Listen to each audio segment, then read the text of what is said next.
Maraming takot sa kakulangan, kaya sinusubukang punuin ng kahit ano at kahit sino. Pero ang totoo, Diyos lang ang makapupuno sa mga kulang na ito.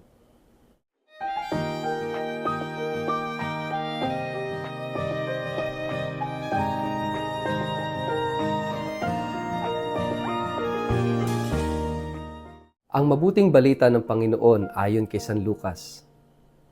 Tumingin si Jesus sa mga alagad at sinabi, "Pinagpala kayong mga dukha, sapagkat sa inyo ang kaharian ng Diyos. Pinagpala kayong mga nagugutom ngayon, sapagkat kayo'y bubusugin. Pinagpala kayong mga tumatangis ngayon, sapagkat kayo'y magsisitawa.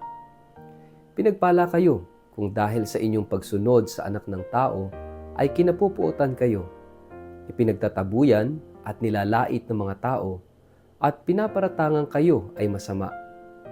Magalak kayo at lumukso sa tuwa, kung gayon ang mangyari sa inyo, sapagkat malaki ang inyong gantimpala sa langit. Gayon din ang ginawa ng kanilang mga ninuno sa mga propeta. Ngunit kahabag-habag kayong mga mayayaman ngayon, sapagkat natamasa na ninyo ang kaginhawahan. Kahabag-habag kayong mga busog ngayon, sapagkat kayo'y magugutom.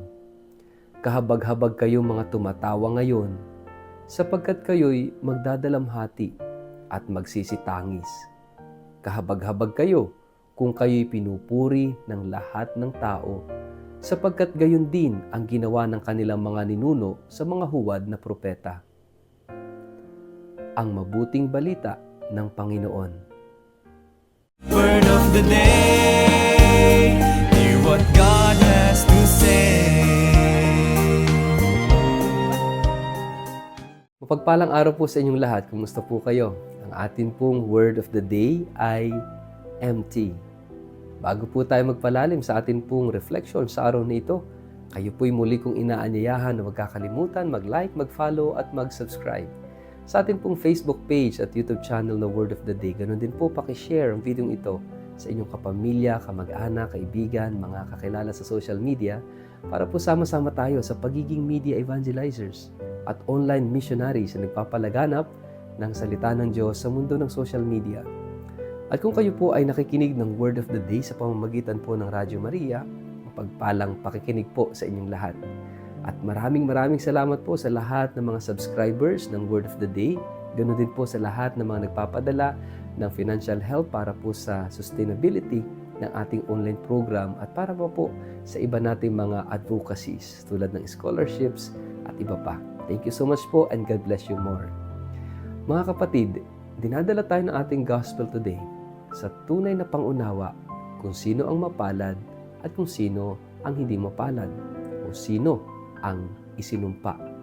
Dahil ang kabaliktaran ng pagpapala ay sumpa. Dito sa ating gospel, siguro madalas na nai-interpret natin ito ng mali. Dahil ang tingin natin na ang gusto ng Diyos ay maging mahirap tayo, gusto ng Diyos malungkot tayo, magutom tayo, usigin tayo, para sa kabilang buhay ay ituring tayong mapalad.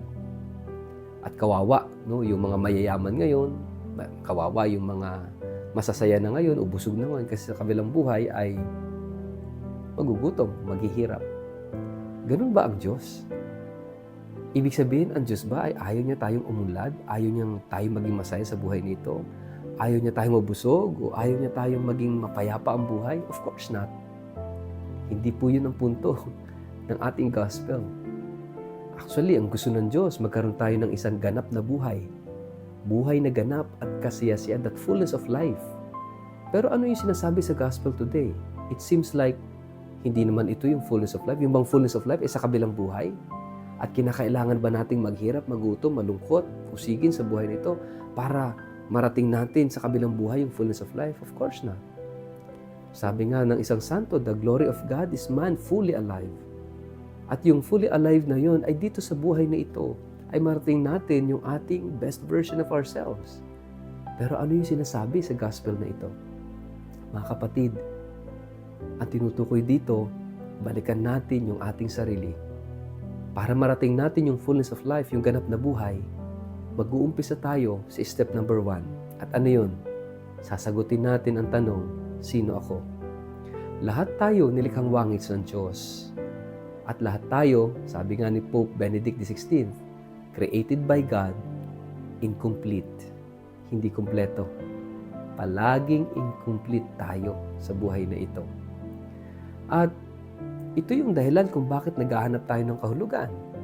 Naghahanap tayo ng kasiyahan. Naghahanap tayo ng fullness because we are incomplete beings. Unfinished project, sabi nga niya. Gumawa ang Diyos ng project, Trinity project ito, at ang project niya ay human persons.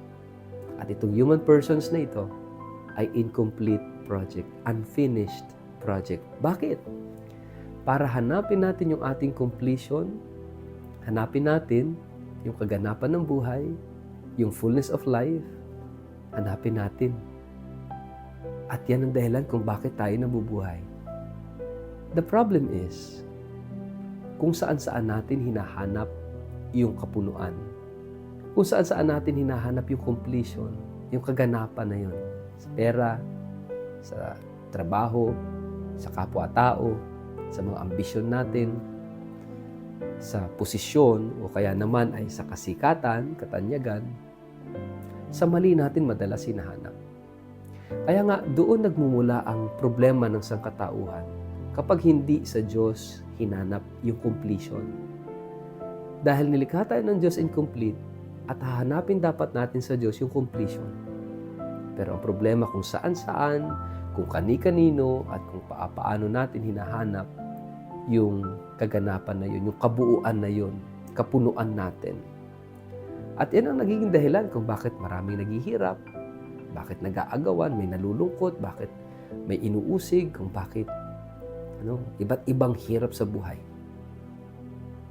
Ang sinasabi sa ating gospel, itong nararanasan nating kahirapan, kalungkutan, kagutuman, pagkauhaw, at yung usigin tayo, lahat ng ito'y bunga at konkretong pagpapakita na tayo'y incomplete project, unfinished project na hinahanap ang kapunuan sa maling direksyon.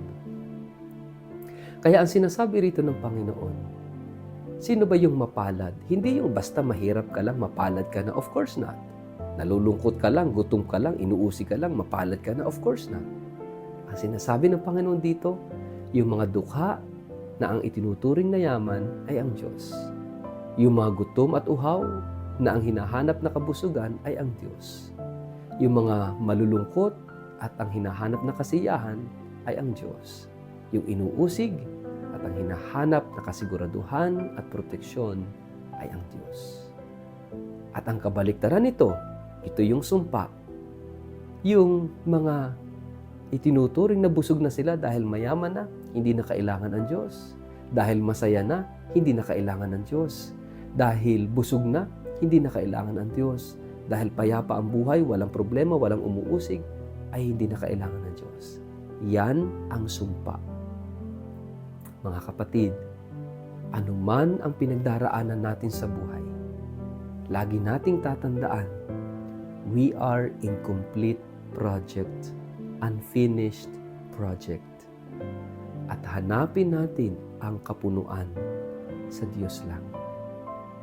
Kapag hinanap natin ito sa Diyos, ito ang tunay na pagiging mapalad at matatagpuan natin, matutunghayan natin, mararating natin ang tunay na kaganapan at kasiyahan sa buhay na ito. Sa ngalan ng Ama at ng Anak at ng Espiritu Santo. Amen. Ama naming Diyos, maging at home nawa kami sa aming kakulangan. Naway kami mabuhay, natanggap ang aming emptiness, at mamatay kaming empty sa lahat sa buhay na ito. Upang sa ganoon, kami ay punuin mo. At ikaw lang ang maging tunay na kayamanan namin. Amen. Pagpalain po kayo't ingatan ng makapangyarihang Diyos, Ama at Anak at Espiritu Santo. Amen.